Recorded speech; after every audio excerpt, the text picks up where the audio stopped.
things that makes IM quite different to PM is that not all institutions will be caught. There's a concept of honor. So, Will, do you think you could give us a bit of an overview of how you calculate your honor and what it means? Yeah, sure. So the first thing you need to do, can you guys hear me? Just want to check. Yeah. Okay. So the first thing you want to do is see if you're actually in scope for phase 6. So you had to figure out what your ANA number is. Unfortunately, depending on who you actually trade with, you might need to calculate more than one ANA. And so sort of adding to the complication, the ANA calculations are slightly different across various jurisdictions.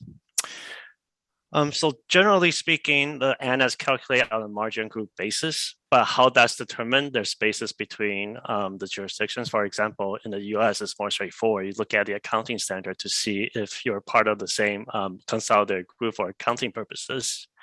I think EMEA is a bit different, which Dee will speak on that a little bit later. And then you look at the measuring periods for the ANA calculation under various jurisdictions.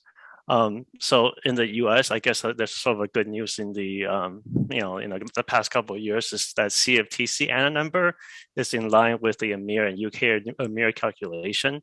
So for the phase 6 compliance study, you look at the March, April, May period of 2022, and then you look at your average of the month-end ANA number.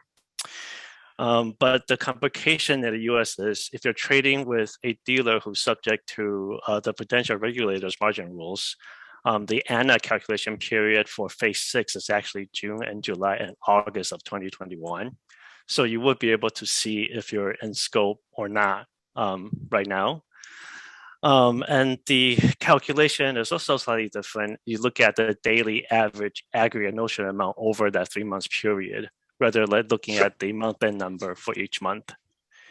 And if you're trading with a US dealer that's subject to this SEC margin rules, there's actually no ANA concept on the SEC.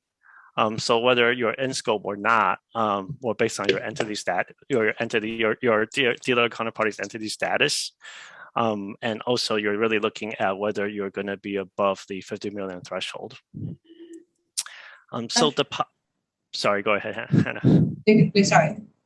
Yeah, I'm just going to move on to this. So the trade population is slightly, the in-scope products are obviously slightly different across the various jurisdictions.